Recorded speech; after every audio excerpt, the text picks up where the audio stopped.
Hello, you are listening to Just Films and That. This is the podcast where we talk about films we think might be underrated, underseen, or sometimes we just want to talk about them. I'm the host this week, Josh Hallam, and I'm joined as ever by my wonderful co-host, Alice Oliver. Alice, how you doing? You okay?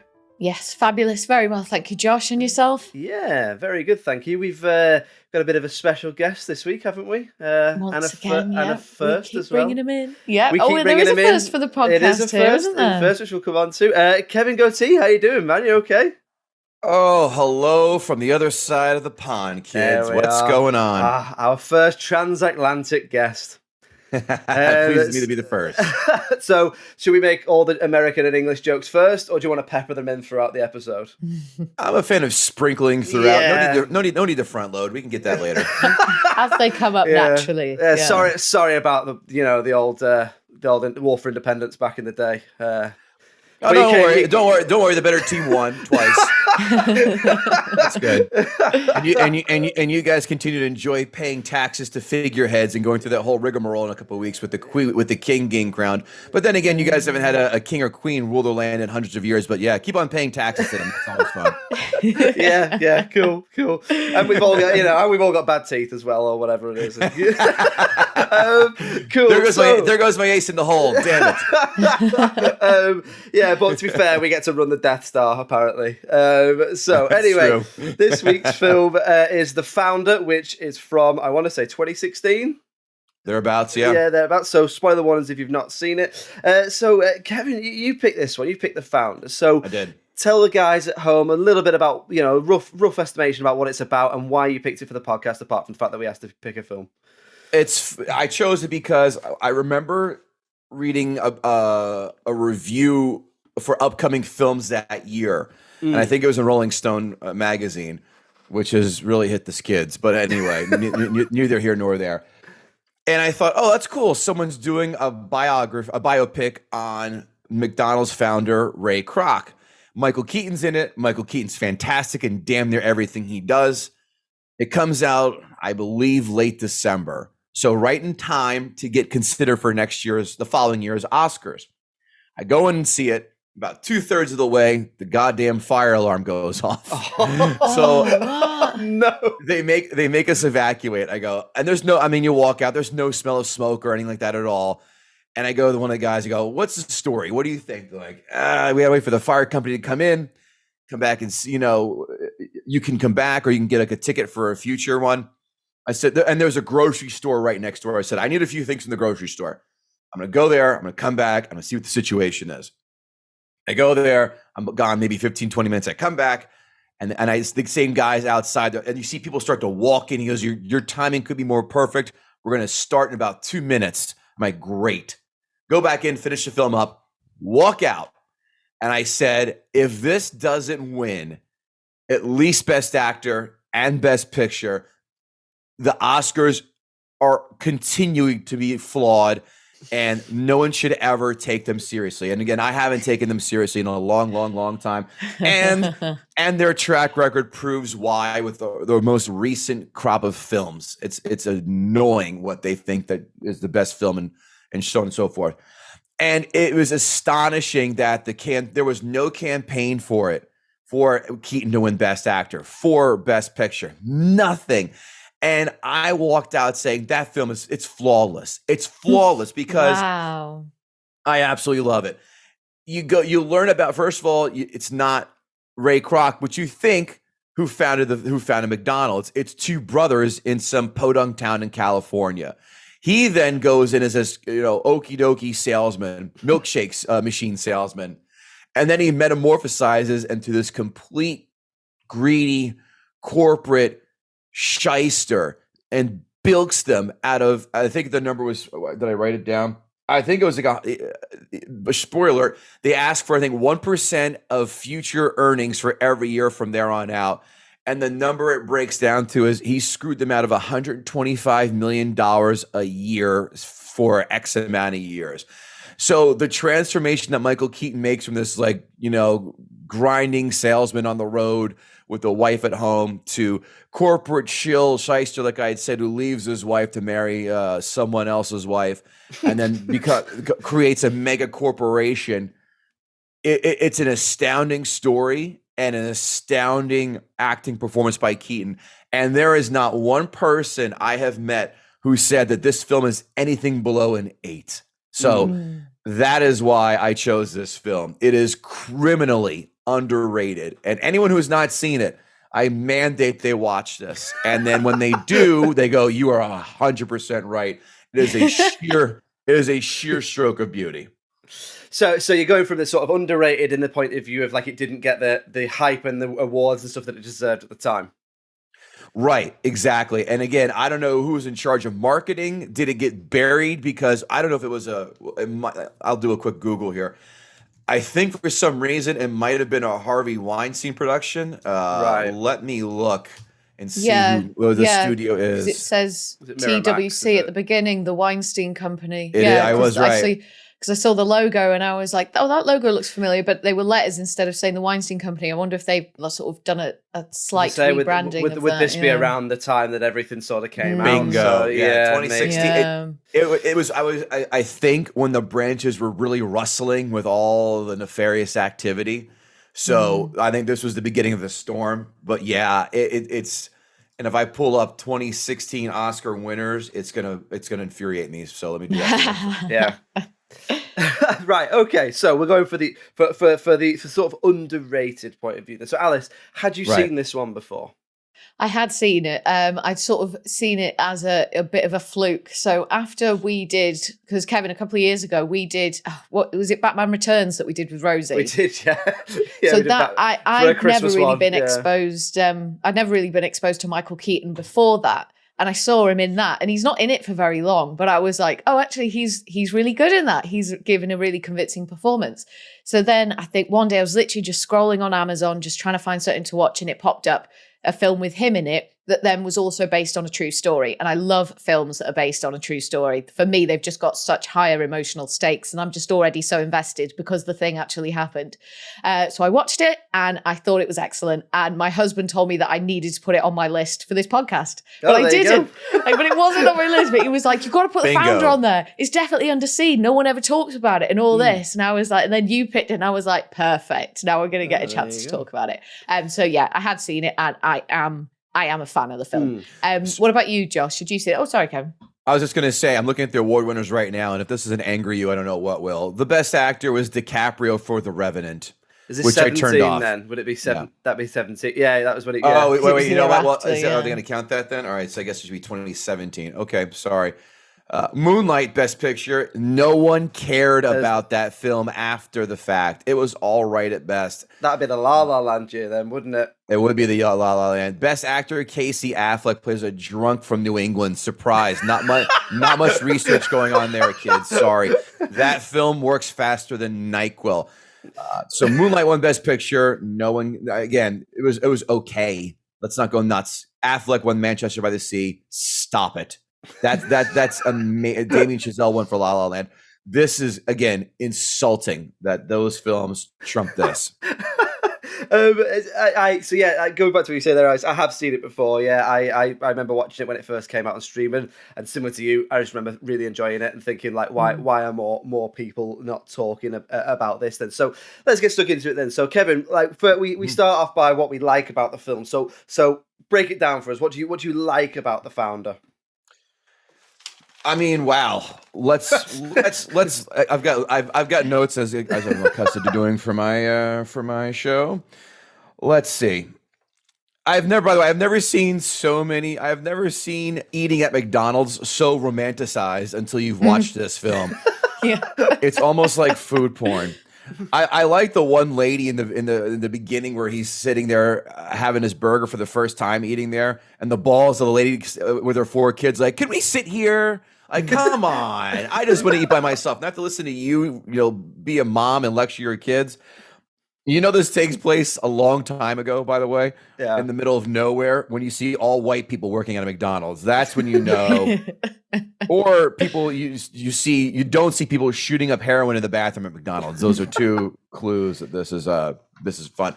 I really love the tennis court scene where they diagram how to make everything is at it's military precision. and everything, the timing and the exact amount of pickles and the squirt of ketchup and mustard and the 2 or 3 fingers of onions. I really got it. That was really, really cool.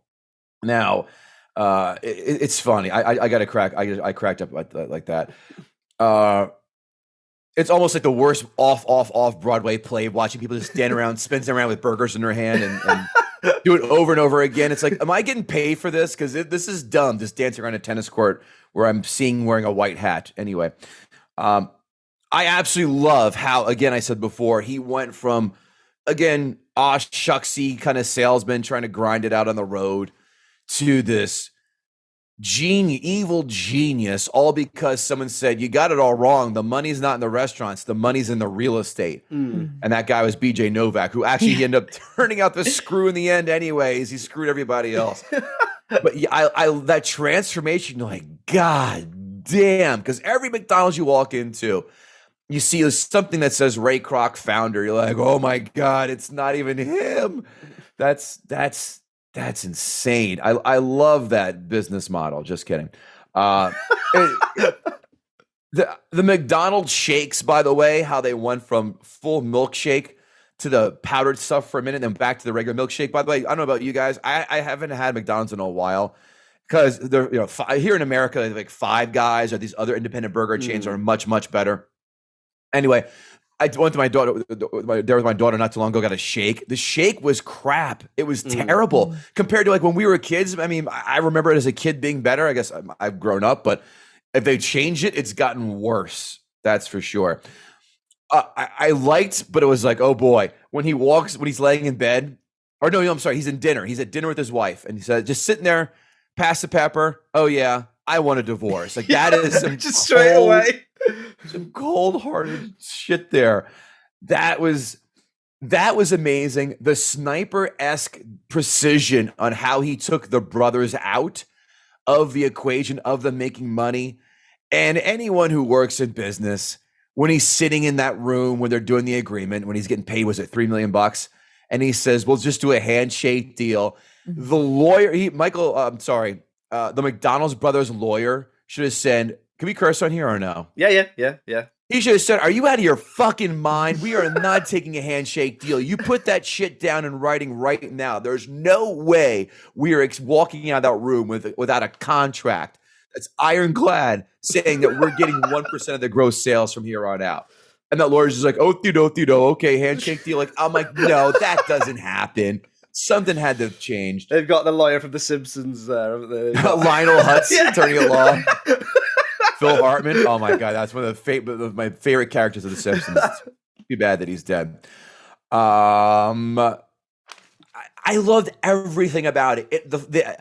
I'm a big editing guy in the sense that I don't care if movies are long. A couple of my favorite films that are long. Pulp Fiction is my all-time second favorite film. I love Wolf of Wall Street. I love JFK. Those last two are over 3 hours long. I do not care. Again, if it flows, I am with it. When the editing stinks, I've seen films that are an hour and a half that drag. This film was an hour and 45. I got to say, this and Private Parts, Stern's movie, are the most perfect cases of editing because I walked out wanting even more. I go, that's it? I mean, it's only an hour and 45. I go, oh my God, man, like, I want to know more. But everything was tied together so beautifully at a very solid pace. So well paced. You have to tip your hat to that. The editing was great. Every actor and actress in it was great. There was no one that was, kind of being dragged across the finish line. The story was fantastic. There was everything I loved about that. I just wanted to write down a few jokes and notes I made there, but those are what stood out. It truly is a perfect film that just never got its due. And you two are cases in point. Alice, especially you. It's like you're scrolling through, don't know much about Michael Keaton, then bang, you watch this film, you're like, holy Christ, this is fantastic. No one knows about this. That's just the curse of this film. Yeah, so all right, let's see what we think of that then. So back to the editing point. I believe that when they were making it, apparently not only is it really well edited, but apparently John Lee Hancock, who directed it, had a lot of stuff that he planned out really meticulously. So it was really easy to make, apparently. They made it in like 50 days or something like that, apparently. Oh, wow. So maybe that is also down to, obviously the director's wider vision and the wider application of what he was thinking.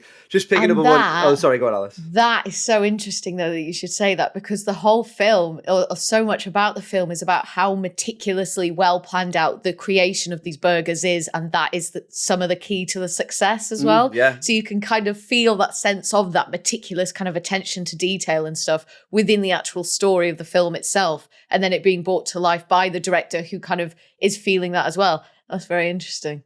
So, Alice, then, let's crack on. What did you like about the film, having watched it again? So many things, and a lot of what Kevin's already mentioned there. But I think like a lot of the cinematic and storytelling techniques that they use in this are really good as well. So it starts with this PTC, this piece of camera that Michael Keaton does at the beginning. And it's a really sophisticated way to do a bit of an exposition dump without it feeling too forced or feeling too cheesy. And because he's looking right at you as the viewer, he's just so captivating and so engaging. So it's a really quick and really efficient way to draw the viewer into the story. And it just continues with that momentum throughout. So you just feel completely engaged and you feel completely absorbed into what's going on. I think that obviously there's a lot of gravity to it because it is a true story. And I'm kind of just so pleased that the story of McDonald's is one that is so interesting, because since we've been alive, basically, McDonald's has been this enormous, like unbelievable global presence, like one of the true winners of capitalism sort of thing. And it's just it's kind of, you just feel satisfied that its origin story is something so interesting. And because it's something that everybody knows and everybody's probably been there, at least once in their life, you want to know what that story is. So it's almost like a winning formula, really. It's like, well, it's the origin story of McDonald's. It's like, well, obviously I want to know about that. So that really helps as well. And then the story is just it's such a fascinating story anyway, and it is so brilliantly told. I love some of the techniques that they use when we're looking at like flashbacks and stuff, because obviously when the brothers are telling their story to Michael Keaton's character, they're sort of all sat at a table, and you don't want it to just be, just three guys talking and, oh, here's all the info, let's just rattle this off, and for it to be just kind of a bit tedious or whatever. So you get like a lot of these flashbacks. They use a lot of what looks to be sort of like fake archive imagery, and then photographs and stuff, and like little animated photographs and stuff, and flashbacks of them doing their thing as well. And it just feels, you get this as well, this sort of jump between the past and the present. And some of them, sometimes they'll say something in the present and they'll finish their sentence, but it's them in the past sort of thing. And the bridge between the past and the present is really sophisticated. It works really well. You get a lot of the sounds that are coming from both the past and the present at the same time. Just a really successful and really well thought out way to tell the story. And just avoided it from ever becoming too boring or feeling just like, oh, it's just someone telling you the facts. Because the problem is with films that are based on a true story is you've got to get all the facts out there. And sometimes it's hard to do that without it just feeling like an hour and a half worth of exposition dumping. But they just manage it in this, like the way that the scenes have been designed, the whole construct of the film, the way the script's been written. Just a really successful film. Like, if you know what I mean, like if it's just so good in every single way. Of structure and stuff like that. Yes, in terms of like a cinematic experience, in terms of the things, the way that you tell a story, the way that you develop your characters, the bits of information that you need to keep in there, some of the stuff that you need to dramatize, whatever. It's like every single point they've just nailed. I think, anyway. No, I completely agree. Yeah, I completely agree. Well, do you agree with that, Kevin? I'm assuming you do. No, spot on. I mean, everything she nailed it as concisely as you can nail it.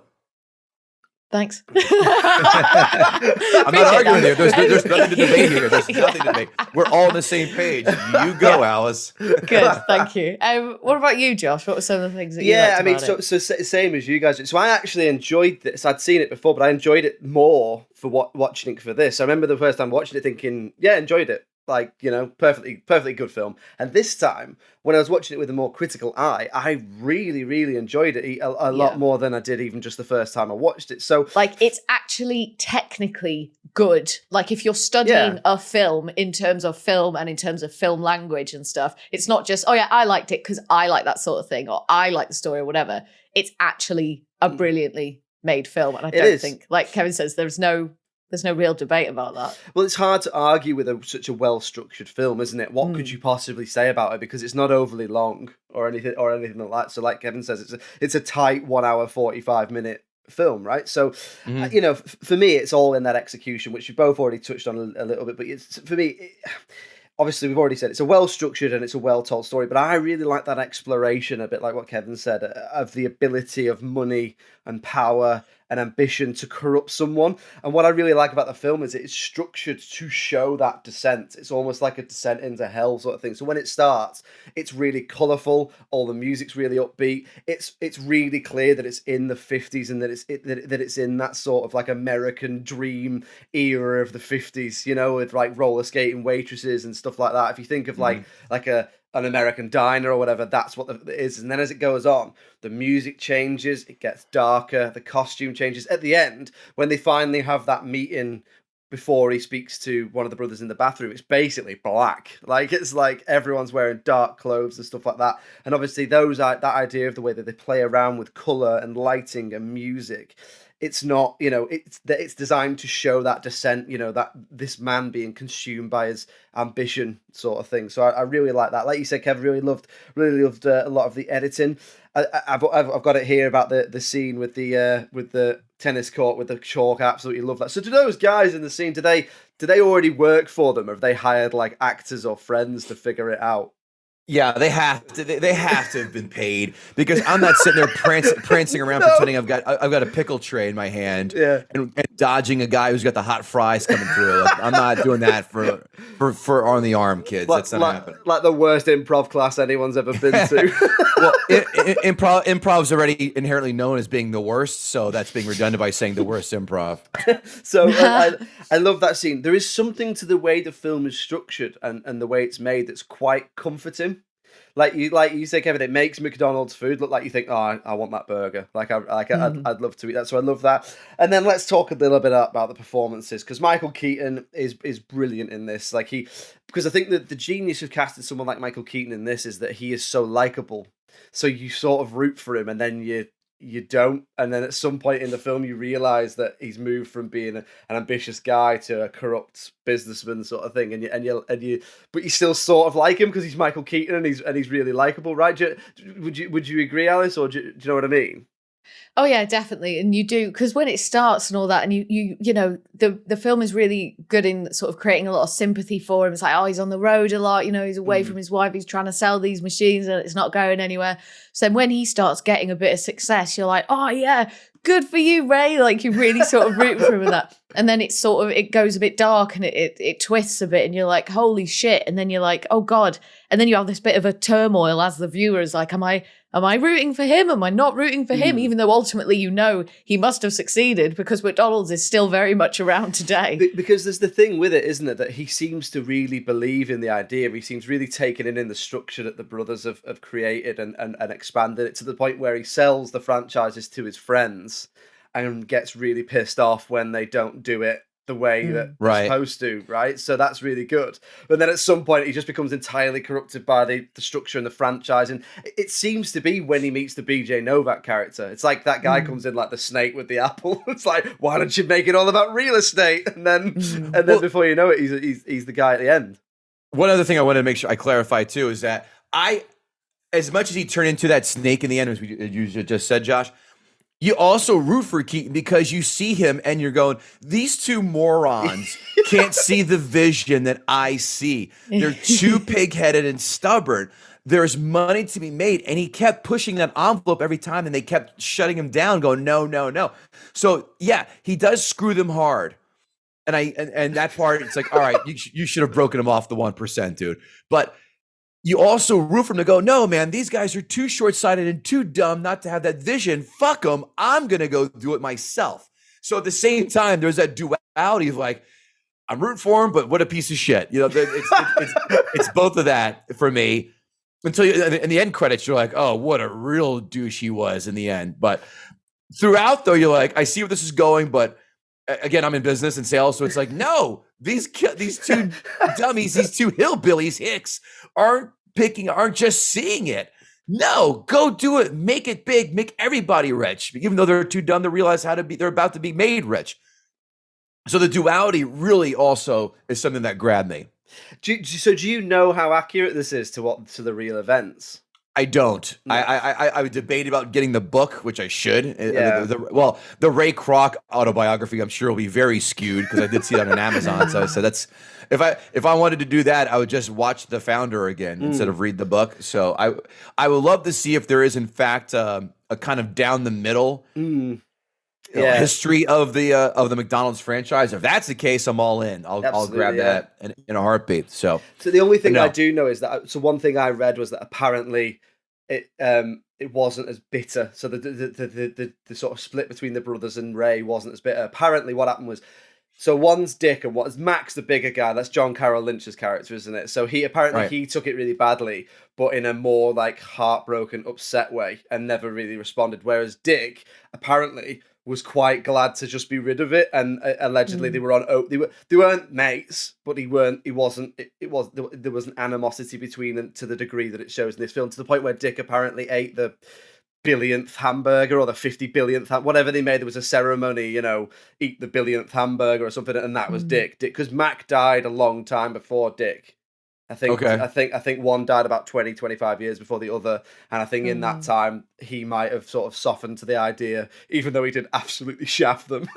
But like you say, it's that unwillingness to move on. It's just that stubbornness, that pig-headedness, that we don't do it like that. When he's clearly going, but you've got this great idea and it could be so much better, and like, why don't you want it to be better, sort of thing. So, and I do think they capture that well. They sort of present you with both sides and have you make up your own mind. They don't turn Ray Kroc into this like cackling evil villain. He just seems to be a man who's consumed by his own ambition, and they seem to be consumed by their own unwillingness to move on, sort of thing. And I think the film goes, "Oh, you make up your own mind." Right. A little bit. That's what I took from it. What do you think to that, Alice? Yeah, pretty much the same as well. And they feel like such opposites of each other. Like the qualities that both sort of sets, like both sides exhibit, are just so the opposite of each other. Like Michael Keaton is just his drive and his ambition to succeed just kind of overshadows everything, to the point where he says to his new love interest, who isn't his wife, like the thing that really does it for him is that she's so ambitious because she's coming up with ideas and she's obviously thinking about it off the clock, and that like they spend all that time speaking to each other on the phone at night and that. And then he sort of starts to look at his wife and it's like, she's not like that at all. And then that's sort of what does it for him. And then you've got the two brothers who are just kind of, they're quite wholesome, they're quite sweet, they're quite naive. It's like, oh no, we just want this little business and then that's our lot and we're happy with that, sort of thing. And even when they're trying to be angry at him, they never come across as like mean or rude or anything. Like Nick Offerman's always just like, this really isn't great, Ray. Like just really sort of like they can't be mean. So the fact that they're such opposites, I do think it's really entertaining, and it kind of they complement each other well in that they both hold such different qualities. But yeah, it's hard to take Nick Offerman without a big mustache, isn't it? I know, yeah. It looks weird when he's got he's no so good at it. He is, and I think that those two are really good as the brothers because they come across so, at start, likable and naive, and then as it goes on, they start off so likable, and as it goes on, they seem so naive and so sort of stuck in their ways. Do you think, I'd be interested to know, Kevin, because I know we've already talked in a jokey way that, it's our first American guest. Do you think this film will be looked at differently in the States than here?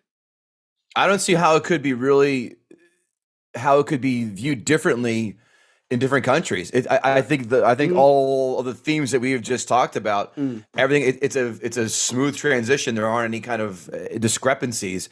No, not at all. I think everyone's going to view it exactly the same. No, I think you're right. I think that's one of the strengths of film. There are definitely things that play better in different countries, right? But I don't think this is one of them. So I think that's definitely to the strength of the film as well. Anything else, Alice? Anything from you? Those were the main things for me. Just kind of, it's just so.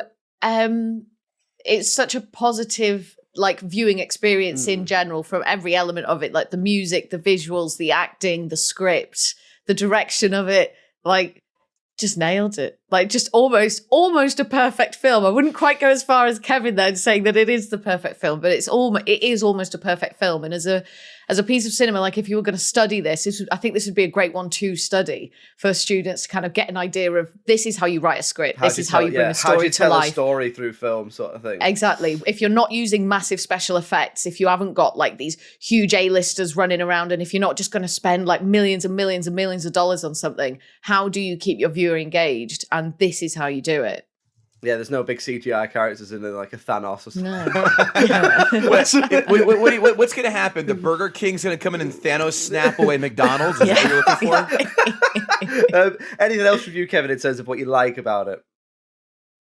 Everyone has said everything there else, and I have as well, what I like about it. It's truly I think, one of the perfect films that we've seen overall. And again, Criminally Insane that has not received anywhere near the adulation that it should.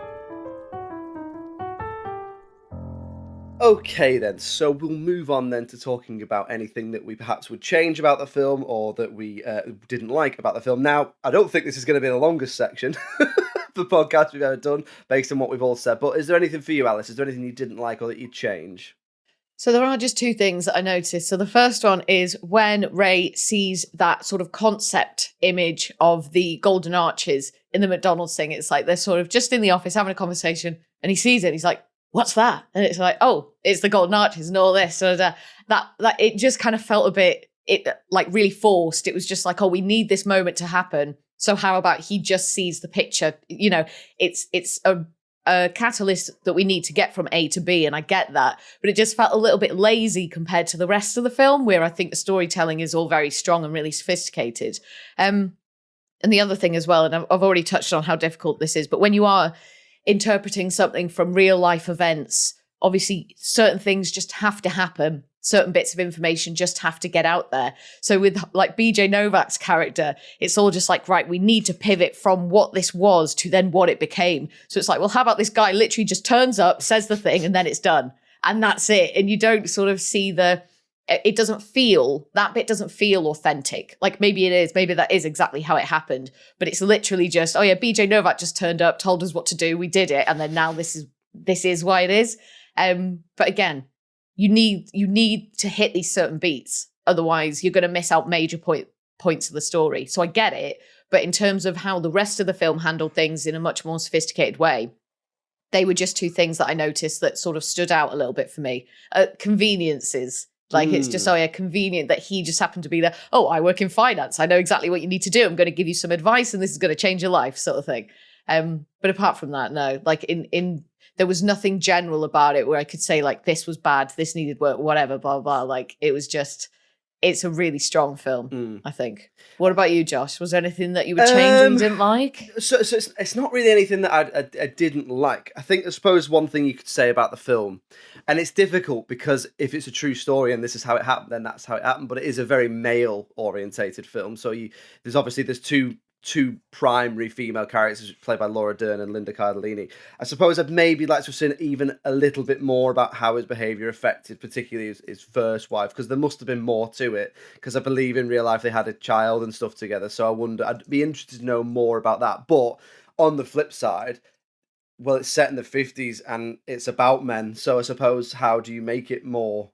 You know, it doesn't. Not everything has to be equally balanced or whatever. But that was something that I thought, because other than that, nothing really. As I said, I'd love to know how accurate this is. Like, is it more idealized or is it actually pretty accurate? I'd love to know. Like, I'd be tempted, like you said, Kevin, to get the book and see what it says, but in a more, in a biography, not I started McDonald's and I made it really good and I am great, which is obviously what his autobiography probably says. Obviously, I know, Kevin, you've been pretty effusive about this. Is there anything you'd change about it? Anything you don't like? No, I really wouldn't, because even with the BJ Novak thing, when you mentioned that, it's where he figured out, oh, it's real estate that you're looking for. What are you going to have him do? Sit there poring over all these legal, these huge, thick legal books and laws and whatnot, and going, aha, there it is. That's the loophole.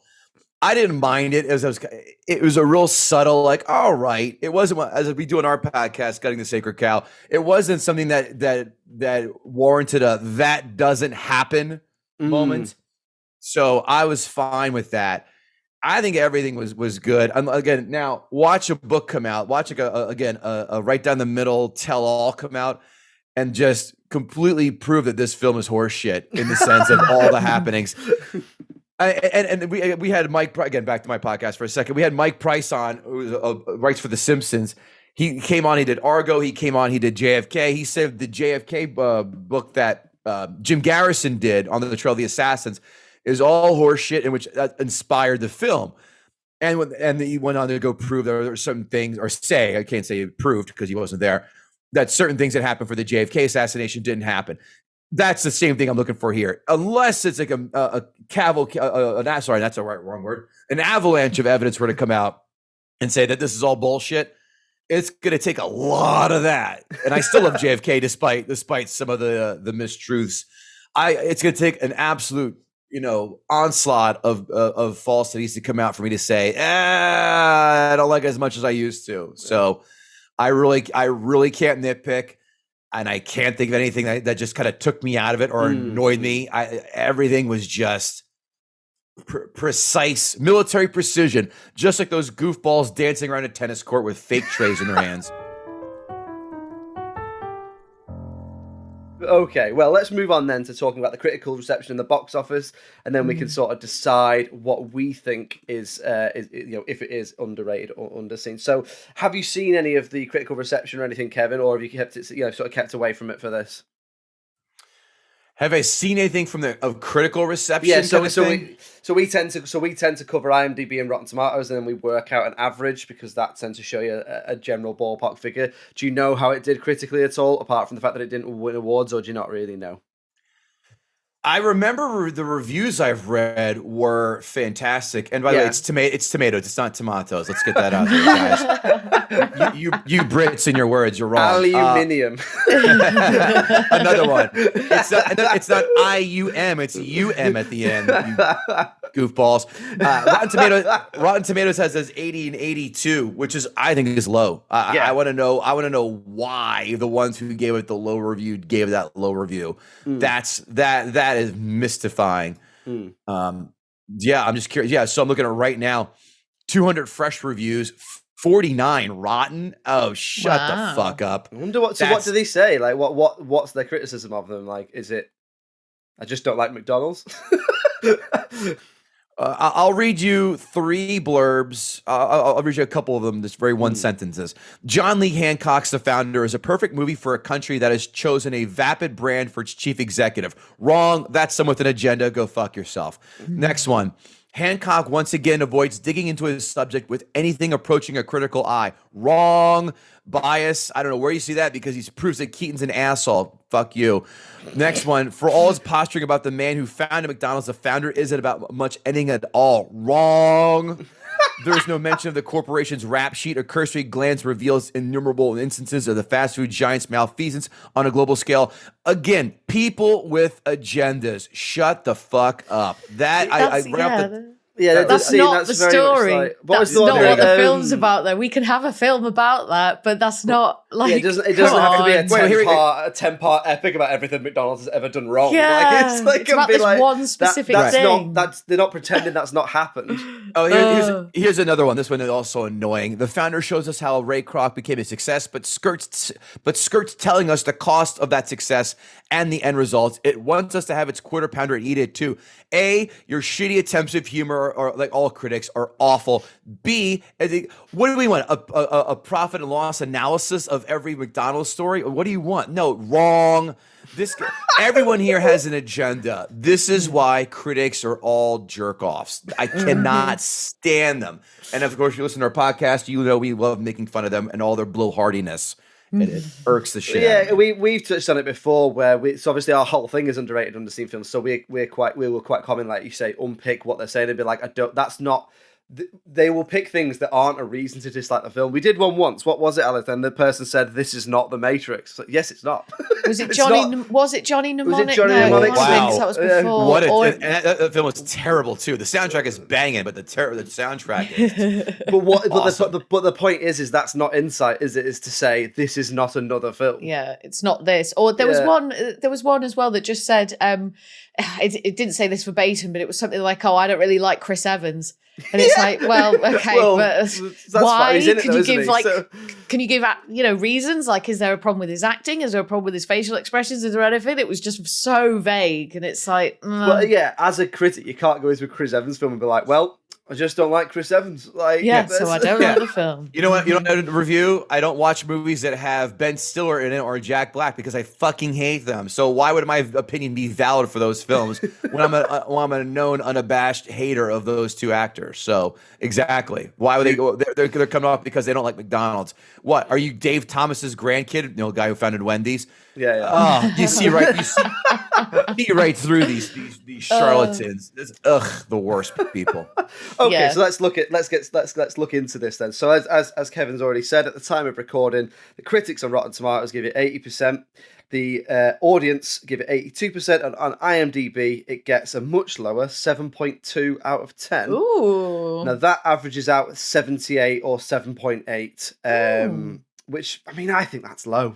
I think that's that is insanely a little bit low. Yeah, I think that's 7.2. Wow. Yeah, and IMDb always runs hot as well, which is really something. Again, something's out there. Maybe it's the Harvey Weinstein factor a little bit.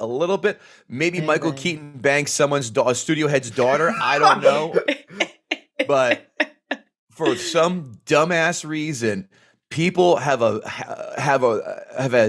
vendetta against this film. Is there something to be said that maybe McDonald's tried to bury it?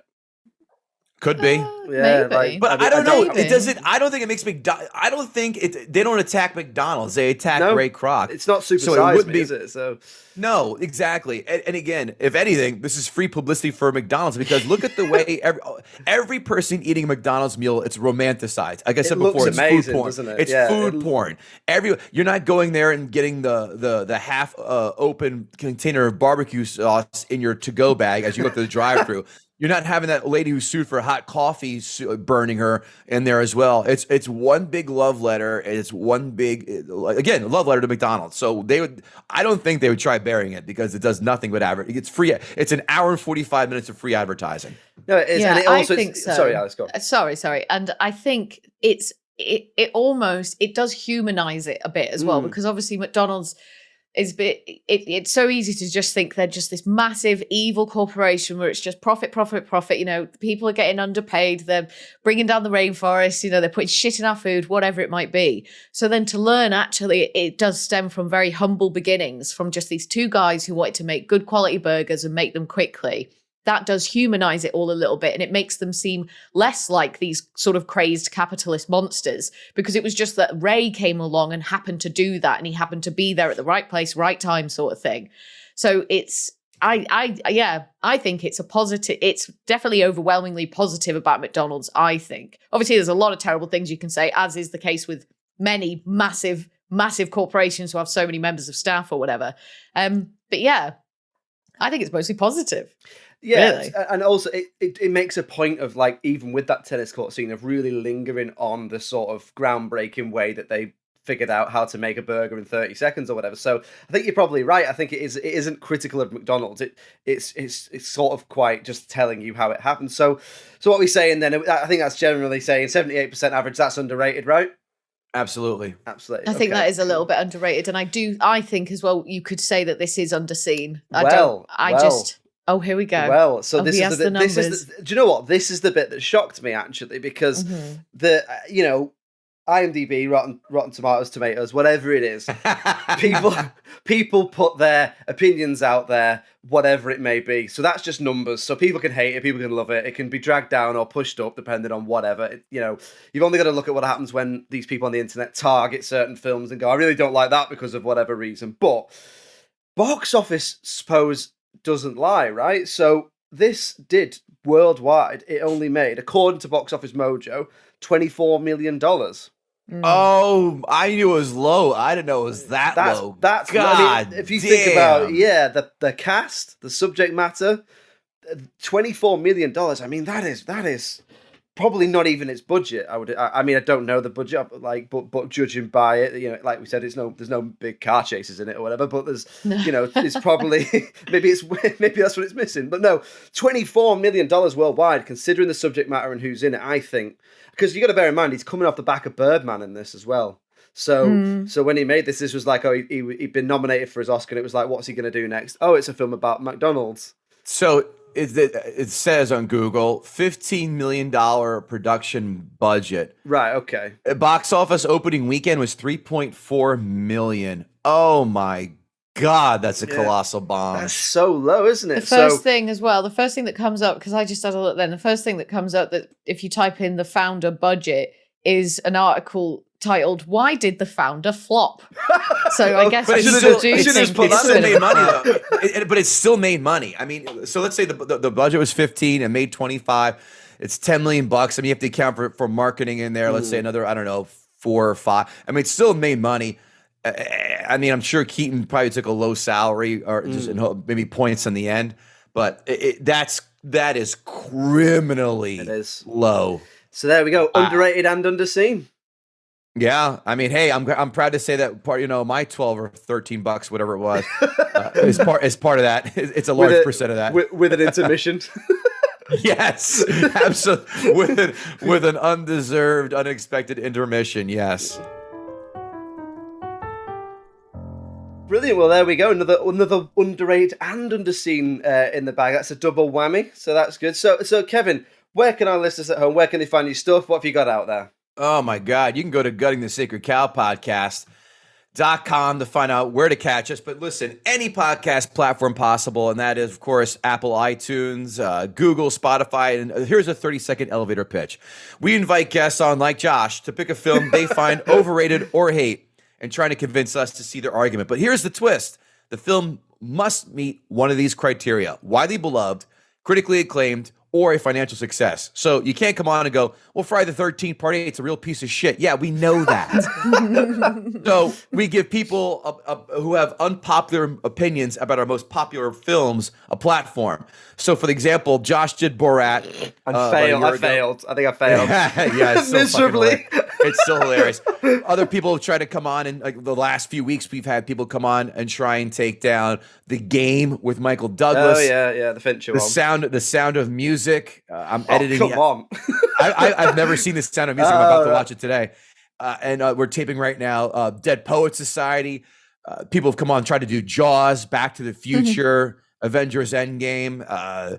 I did one guy did Napoleon Dynamite. I mean, it's been a fantastic collection of films that people have hated and try to defend. And it's funny when you do these rewatches. You said, Alice, you rewatched Batman Returns. That was the first film we did on this podcast where my co-host Kevin Israel and I were both like, "Oh, you kidding me? Batman Returns is awesome." And then you rewatch, you go, "Oh wow, man, it's not as good as what we saw when we were 14 years old." A Batman film that Alice went, and he's not in it that much. He's Batman. Not in it that much. He's on Batman. He's not in it that much. Maybe it's a Michael Keaton thing because a lot of people, and I don't understand why, because I absolutely hate it. Beetlejuice. He's not in it except for 4 scenes, and it takes him 45 minutes to get to his first scene. Beetlejuice is a terrible, terrible film. People love it. Keaton's great in it, but the other 85 whatever minutes, terrible. It's awful. Anyway, guttingthesacredcow.com on YouTube as well. Guttingthesacredcow@gmail.com if you want to drop by, advertise with us, or just to say hello. Well, thank you very much. So we'll make sure we put links to that in the episode description, and we'll put some stuff out on our socials when this goes out as well. Sweet. Do give it a listen. I've listened to a few. As I said, I was on it and did Borat and failed to convince anyone that Borat wasn't very good. Thank you, Kevin Gootee. Thank you very much for joining us, man.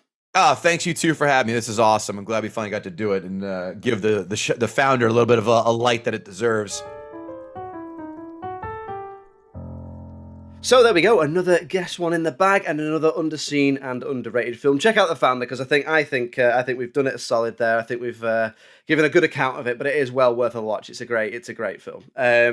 We'll be back next week with another episode, won't we, Alice? We will indeed. What a treat. What a treat for you all. In the meantime, if you'd like to get in touch with us, the email address is filmsandthatpod@gmail.com. We're on all the social medias. If you just search for Just Films and That on Facebook, Twitter, Instagram, TikTok, you'll find us. We're on Patreon as well, so if you are looking for any bonus content, we've got episodes a day early, we've got extended episodes, stuff like that. Head on over to Patreon and search for Just Films and That. You'll find us, and any support you can give us will be massively appreciated. We're also on the television, aren't we, Alice?